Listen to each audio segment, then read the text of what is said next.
मैं आप लोगों को धनुष भंग का छठा दोहा और चौपाई बताऊंगी। दोहा है इनका।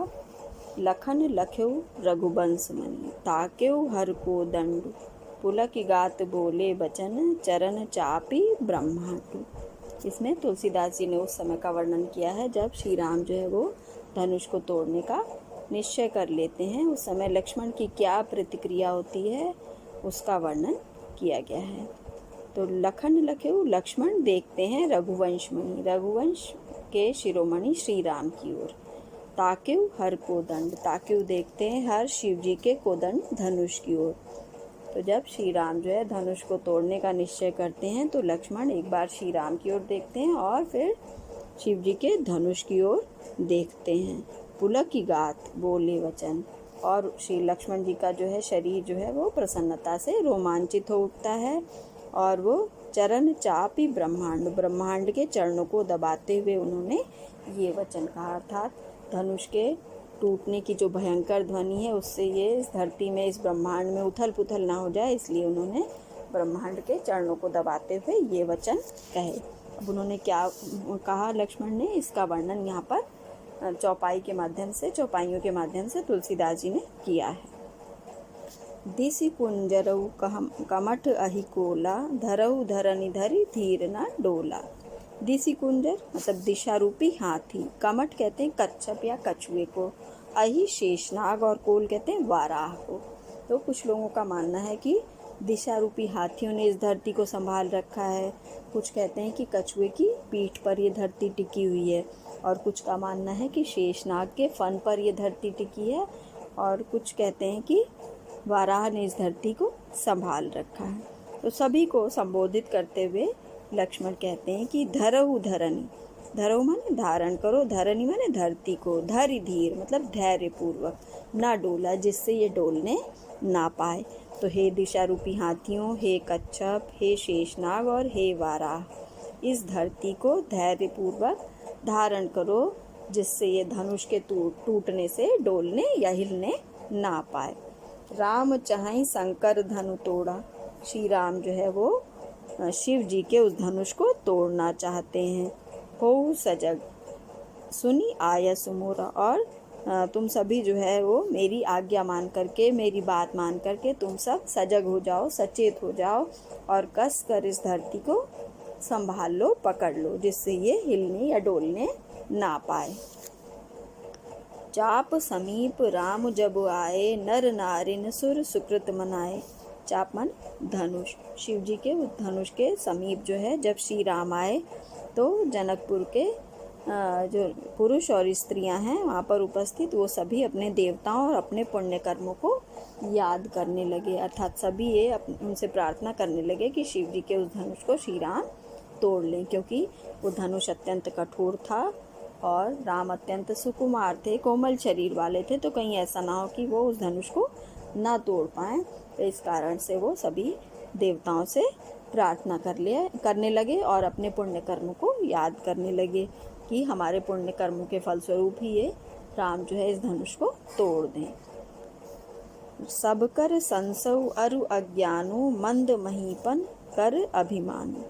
सबका संशय माने संदेह और अज्ञान, मतलब सभा में उपस्थित जितने भी राजा थे सबको संदेह था कि एक कोमल शरीर वाले भला इस कठोर, इस भयंकर धनुष को, इस विशाल धनुष को कैसे तोड़ पाएंगे। सभी इस बात को, सभी को ये अज्ञान था।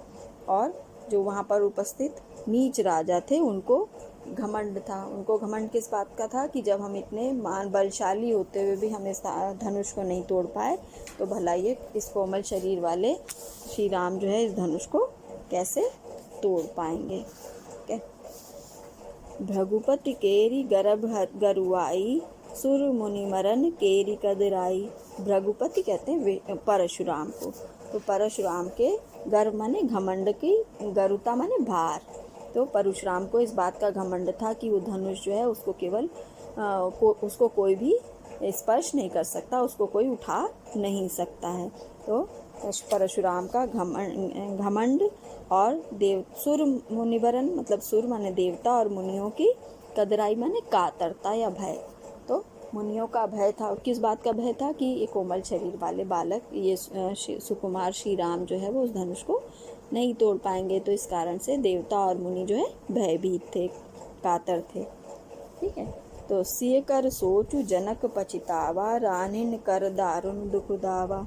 सिय कर सोच मतलब सीता जी का सोच या उनकी चिंता। चिंता किस बात की कि अगर उस धनुष को राम नहीं तोड़ पाए तो इनसे मेरा विवाह नहीं हो पाएगा। और जनक का पछतावा माने पश्चाताप। राजा जनक को इस बात का पश्चाताप था कि मैंने ये इतनी कठिन प्रतिज्ञा क्यों रखी कि इतने सुंदर राजकुमार से जो है सीता जी का विवाह नहीं हो पाएगा अगर वो उस धनुष को नहीं तोड़ पाएंगे। तो इस तरह से वो उस कठिन प्रतिज्ञा को रखने के लिए वो उनको मन ही मन पश्चाताप हो रहा था।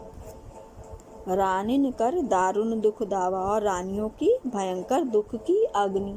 और जो राजा जनक की जो रानी थी उनको भी इस बात का भयंकर दुख था कि अगर ये राम जो है इस धनुष को नहीं तोड़ पाएंगे तो इतने सुंदर राजकुमार से सीता जी का विवाह नहीं हो पाएगा। इस तरह से वो भी दुख की अग्नि में जल रही थी। तो शंभु चाप बड़ बोहित पाई, चढ़े जाई सब संग बनाई। शंभु चाप मतलब शिव जी के, चाप माने धनुष रूपी बड़े, बोहित माने जहाज को पा करके। तो शिव जी के बड़े धनुष रूपी जहाज को पा करके चढ़े जाई मतलब सब संग बनाई, सब एक साथ उस पर चढ़ जाना चाहते हैं। मतलब उनको एक शिव जी के धनुष रूपी एक जहाज का आश्रय मिल गया है जिस पर सब एक साथ सवार हो जाना चाहते हैं, चढ़ जाना चाहते हैं। और राम बाहुबल सिंधु अपारू, चहत पारू नहीं कौ कड़हारू। और श्री राम जी के भुजाओं के बल का जो बल रूपी जो सिंधु है, सागर जो है वो अपार है, अथाह है, उसको वो सब पार करना चाहते हैं। चहत पारू सब पार करना चाहते हैं। तो श्री राम की भुजाओं के बल रूपी जो सागर है वो अथाह है और उस सागर को वो एक शिव जी के धनुष रूपी जहाज पर चढ़कर पार करना चाहते हैं। किंतु नहीं कोई कड़हारू मतलब कड़हारू माने कोई केवट या नाविक नहीं है जो उनको उस समुद्र को पार करा सके।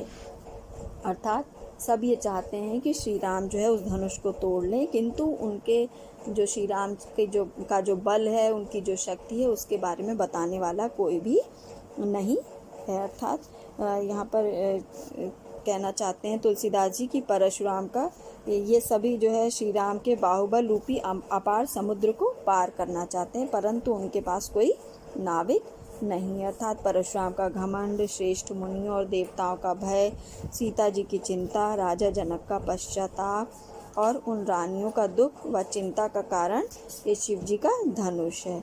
तो सभी अपनी अपनी चिंताओं से मुक्त होना चाहते हैं। ये तभी हो पाएगा जब श्री राम जो है वो शिव जी के धनुष को तोड़ लें, और तभी ये सब जो है इस दुख से मुक्त हो पाएंगे, क्योंकि ये राम जी के अनंत बाहुबल को जानना चाहते हैं, किंतु उनको बताने वाला कोई केवट या नाविक नहीं है जो इन्हें इस अपार समुद्र से पार करा सके, अर्थात श्री राम के बाहुबल के विषय में बता सके। तो इस तरह से सभी जो है वो इस बात की इच्छा करते हैं कि श्री राम जो है उस धनुष को तोड़ लें, जिससे सीता जी का श्री राम के साथ विवाह हो सके।